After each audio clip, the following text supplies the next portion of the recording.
YouTube. Welcome back to the channel, and welcome back to Connecting with Creators. Now, as you know, Connecting with Creators is about connecting with different student athletes here each week and really showcasing that we're more than just athletes. Now, today's guest is someone who can really do a little bit of everything, but everything that she does, she shows up and she shows out. Please welcome Maddie Alexander. Thanks How you for doing, having me. Maddie? I'm good. How are you? I'm doing pretty good. So, a couple of your accolades here. You're a 5-time state champion in high school. You're a high jump state champ. Mm-hmm. Then you placed 4th in the GMAC pentathlon in 2021. Mm-hmm. But you're not just an athlete, are you? So how about you tell us a little bit of what you do off the track? So just for fun, I will film and edit hype videos for my track team or little trailers and stuff. And then this year I started doing different things, so more vlog type videos or interviews or mic'd up stuff, just for fun. Because I really feel like I want to give my team the recognition that they deserve and highlight them because nobody else is doing it and I like doing it. So. For sure. I think it's definitely important that you're doing that because we got so many sports here at UF and we got so many athletes. So it's easy for a lot of different sports and events to get lost in the shuffle. So it's pretty cool that you took it upon yourself to highlight your teammates. That's pretty nice. So Maddie's actually been taking me under her wing and really showing me how to use what was it, Final Cut Pro? Yeah. She's been showing me how to use Final Cut, been teaching me how to edit. And when we were doing that, you kind of told me a little bit about why you started doing videography and who really inspired you. So how about you tell us about that? Yeah, so in high school I took a TV production class for a semester and I learned a little bit about how to use Final Cut and it just became really fun. My teacher told me I was getting the hang of it pretty quickly. And then I have a really good friend from high school. Her name's Elizabeth Metz and she films and edits videos and stuff down at Ohio State for the wrestling team, and she does lots of photography and stuff, so she kind of helped me get into it and stuff. And at first I was just doing it I'm still just doing it for fun, but I was just doing it to make family vacation videos, and now I'm doing more stuff for my school. But she really helps me when I don't know how to do something in Final Cut. She'll text me and tell me how to do it and stuff like that. So yeah, I feel that's kind of cool that you already had a foot in the door with your friend, help you with a lot of stuff. When I first started my YouTube channel, I started editing on iMovie and I watched a little YouTube video on how to do it, but I was mainly self-taught, teaching myself because I'm way too impatient, sit down and watch the whole video on how to do it. So I just started learning things on my own, and that's pretty cool. But it's definitely nice to have somebody to okay, this is something I learned and pick up on that. yeah. Yeah.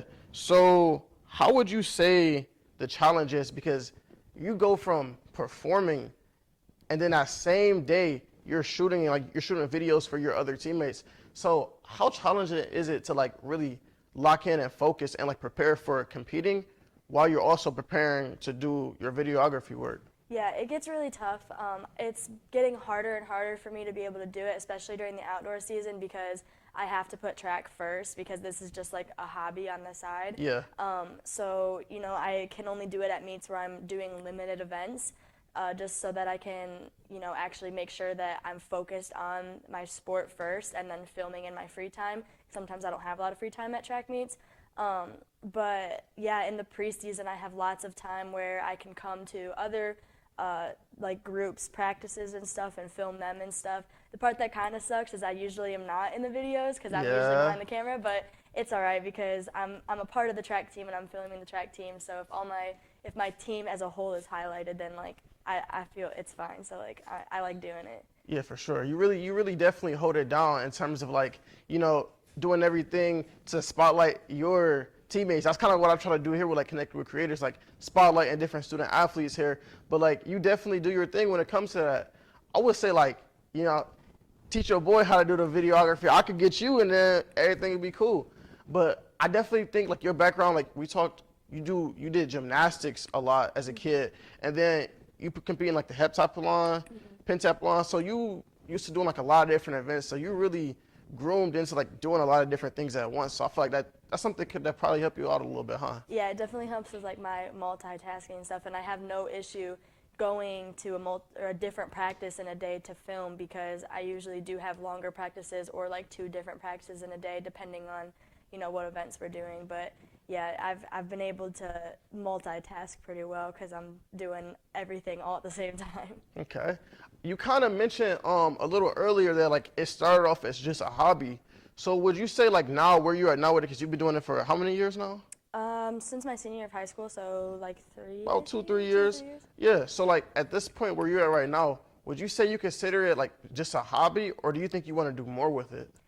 I think right now it's still a hobby just because I am putting school and track first, and then I also have to consider like, okay, maybe I do have time to film a video because of practice, but do I have time to edit it with schoolwork and stuff? So that's something I have to consider too. But I do really love doing it, and I am getting better at it, and I picked up a digital media minor just so that I could take it, like, since I do want to be a coach in the future, I could do like social media for my track team as a coach, and like do some sort of like photography or videoing or something like that for my team. I would like to do something further with it, but like right now, like I don't even know how I could like make it a part of my schedule. So right now it's just a hobby. Yeah, I feel that. Definitely. I like how you said that you had to prioritize track and then also school, because as student athletes, we're always juggling between, we still have to be students or we won't be eligible. Mm-hmm. We still have to, because our sport is our job, basically. Mm-hmm. We're full-time student, full-time with our sports, but then we also have our personal lives. So like juggling that can be complicated. So my question is, was there any point that you felt like you couldn't juggle the three? Yeah, definitely. Last year before conference, I had made a hype video before indoor conference, and this year I just didn't really get to it. I made a video in the middle of the year, but it wasn't like a conference video. I didn't get to it this year just because I felt really overwhelmed with like all the different things I had to do. And then outdoor, I haven't really been able to film at all because the team goes to different meets. Like we're not all at the same meet every time. Like this weekend, half of us are at Ohio Northern, half of us are at Ohio State. So it's like, it just depends. So like, I'm not going to film this weekend because I only have half the team, so I'm only going to get half the footage. Half the content, and, yeah. So that's another issue that I have to deal with. It's like, like this weekend I'm only doing 3 events. It would be perfect for me to film, but like I only have half the team, so it's like it would just be like the same people in the video over and over again. So, but yeah, I would love to film at conference if I can, but I am doing at least 8 events, so it's going to be kind of tough. 8 events. The heptathlon is 7, plus I'll be doing open high jump, so it'll be tough, but I want to try to like get some footage so I can make something for the team. Yeah, that definitely how I introduced you. You really can do a little bit of everything, and you do it pretty well. And that's definitely like a big reason why I wanted to bring you on to Connecting with Creators, because when I bring on different creators, and even myself, we all share like the struggle of like having to balance it all. But I've never met somebody who like goes from doing their event to like maybe like 10 minutes later, now you're doing your videography. So like that's a big thing. Yeah. So you got to be proud of that. Like you're really doing your thing. So that's a great. All right, we're going to take a quick commercial break and we'll be back soon with Connecting with Creators.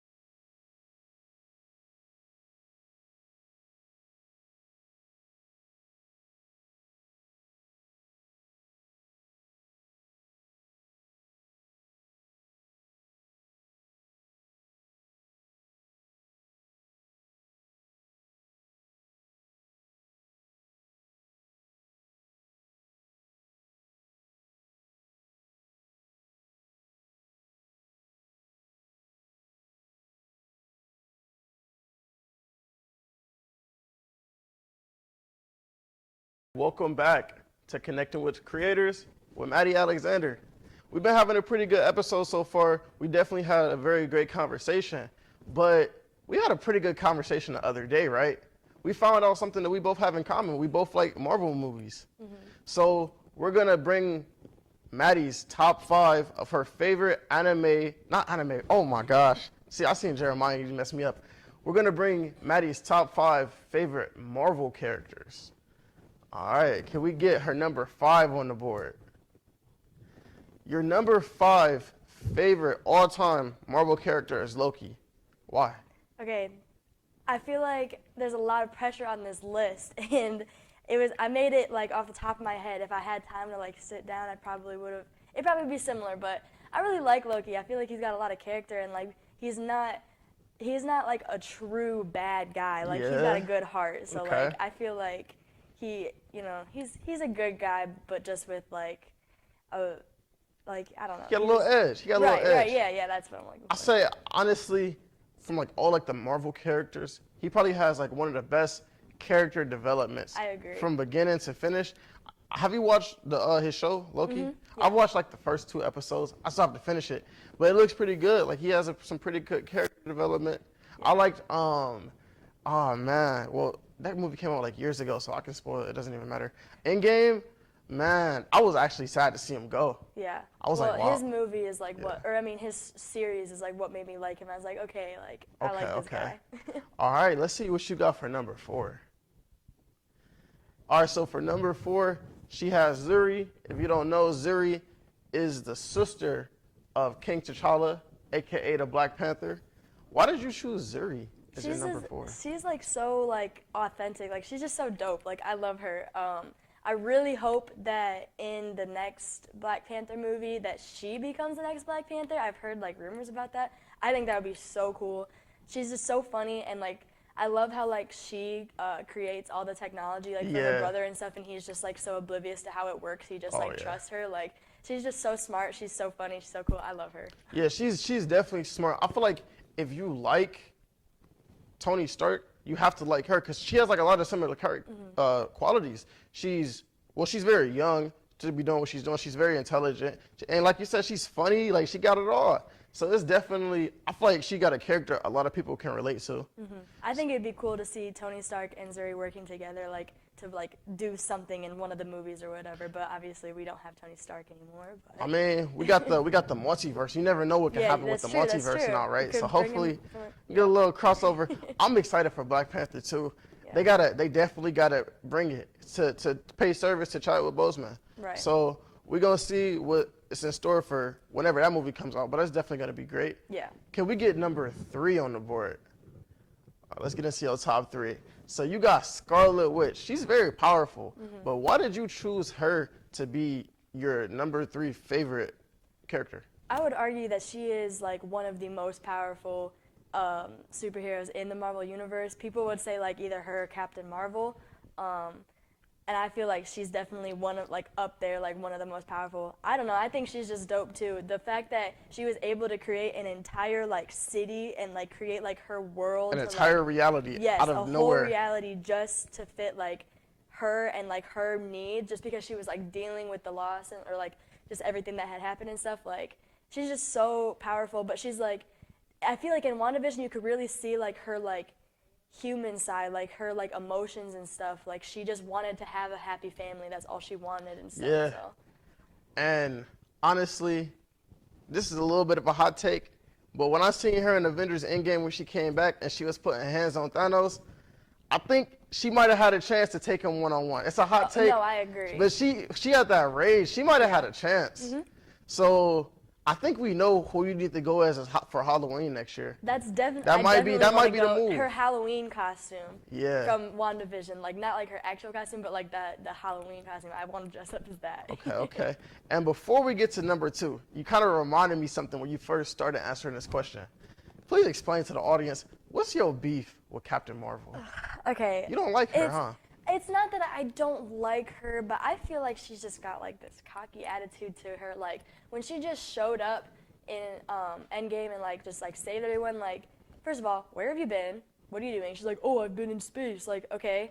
She had a whole haircut. This is a whole like the whole like the whole outer space, the whole universe. Everyone's dealing with Thanos, but you're just gonna ignore that, and then she just comes back and like solves the problem or whatever. Like all right, whatever, dude. I don't know. I feel like she's too cocky. Like, you're still a human who got powers by luck, bro. Like, relax. Honestly, I would say, like, as far as, like, her character, she reminds me a lot of, like, Thor, because Thor's kind of arrogant like that, too. But then you got to remember, like, Thor is, like, an actual god, so he's used to being, like, treated like that. She just came out of nowhere, and she kind of came on, like, a little too strong, right? You can't blame Thor for being cocky because he was raised that way. He was raised as royalty, so when he comes to Earth, and everyone's like, why are you being so cocky? Like, he's not used to that. He's used to being treated like a god, but she was a regular human. She was a regular she's little pilot. cocky for no reason. She got powers and she started acting brand new, huh? Yeah. Ah, man, we don't like that. Can we get Maddie's number 2 on the board? Spider-Man. I mean, obviously, we know that Spider-Man got to be like 1 or 2. It's like, he's like top 2 everybody's like favorite superheroes who has a post. So, I mean, I'm pretty sure nobody's going to disagree with you, but why do you have Spider-Man as your number 2? He's just so likable. I feel like you can't not like Spider-Man. Like, he's just a kid, and all of a sudden he's got, like, now he's Spider-Man. Like, I don't know. I feel like his movies are, like, just very, like, relatable and stuff, and, like, he's just so lovable. Like, in all of his movies, all 3 different Spider-Mans, like, whoever is playing it, I like all of those Spider-Mans. I feel like it's just, they're good movies. You can't not like him, you know? Yeah. Honestly, I don't agree with anything you're saying, but you know I can't let you get past this without answering this question. You got to rank your top 3 favorite Spider-Man. Okay. This is tough. Not that I don't like Tobey's movies, but he's going to go 3rd. He's going to go 3rd? Yeah. He's Wow. gonna go 3rd. Let us know in the comments what you think about that. All right, who's number 2? It's so close.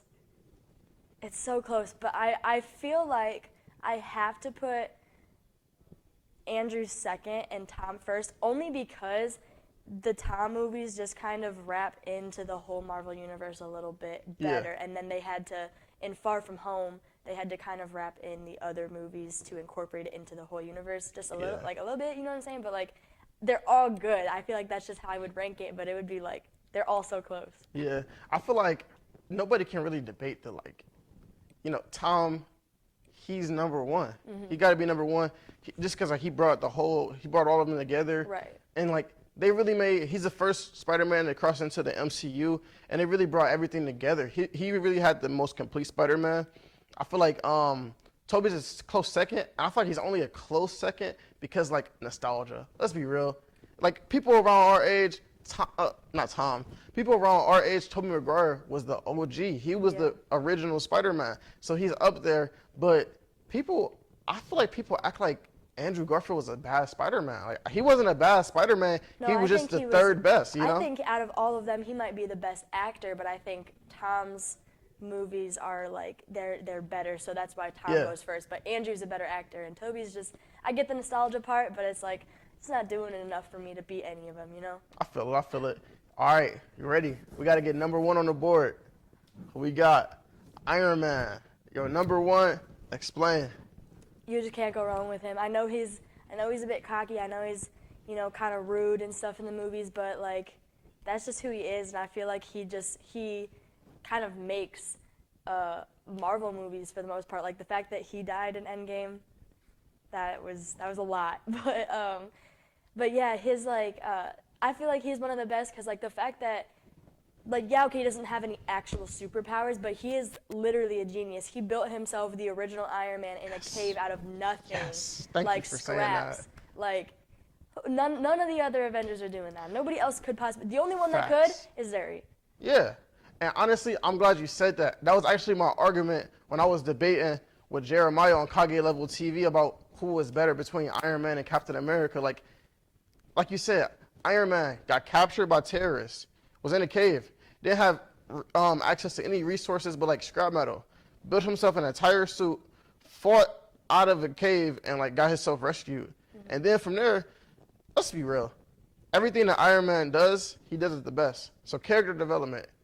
Out of all the MCU characters, he has the best character development from start to finish. Like, that's just a fact. And then also, everything that he did was better than anything anybody else did. In the first Avengers, he flew a nuke outer space and saved, like, the whole freaking city of New York, right? Yeah.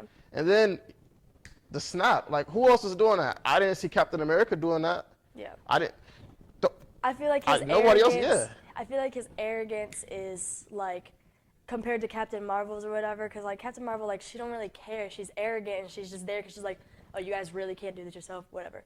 Iron Man's arrogance is like allowed because at the end of the day, he's gonna save his people. He's gonna save the people.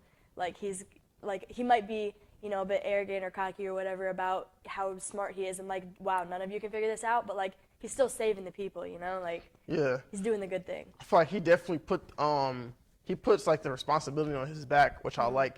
Like every time somebody else fails, he considers it like his failure. And then like even like how he kind of like helped out Spider-Man like as a mentor. Yeah. That was pretty cool. Because if you look at it, Peter Parker, one thing that's like really like relatable about Spider-Man is like he has like regular kid problems, you know, like Right. teen problems. And like Tony Stark is like really like helping him along with that. So like everything from character development to like his style, his comedic aspect, everything is just the best. He's definitely all-time best Marvel character. Yeah. All right, Maddie, I had a great time having you on the show. I appreciate everything that you're doing with spotlighting your own teammates. That's very great. And hopefully we can have you back on the show another time. Yeah, for sure. Thanks for having me. Yeah, no problem. All right, thank you for watching Connected with Creators.